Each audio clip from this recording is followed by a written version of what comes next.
Industry में मान सम्मान हो गई बा। जैसे वो याद है कि अरे बाप रे बाप, इतना मान सम्मान पूरे ब्रह्मांड में किसी के पास नहीं हो।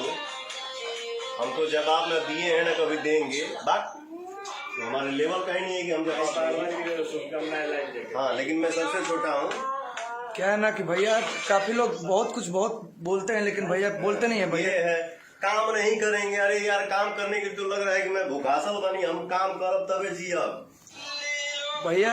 नो कमेंट भैया। हम लोग मेरे से कर ले, हर चला ले, माई के सेवा कर ले, उतना धन कमाई ना, उतने में जी ले।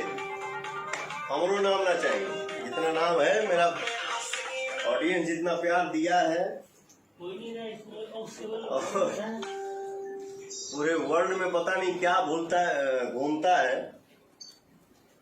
ये है, वो है, लॉलीपॉप पुदीना 1 बिलियन होने जा रहा है। हम 25 दिन से ट्रेंडिंग में रहनी। हम कभी बोलने हैं कि हम ट्रेंडिंग में बनी नहीं।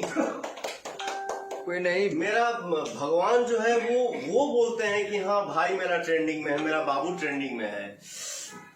1 नंबर पे होके 2 नंबर पे होके 2 से 1 नंबर पे होके 1 से 2 नंबर पे होके मैंने कभी आज तक बोला ही नहीं। पूरा सावन का गाना पूरा सावन 40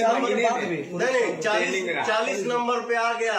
ये देखिए ट्रेंडिंग का तांडव। अरे यार, माने 40 पे तांडव हुए, एक नंबर पे कुछ ना हुई, 2 नंबर पे कुछ ना हुई। अरे बेलूरा, चल बेटा, तो के हिसाब तो हम करब, लेकिन अभी ना।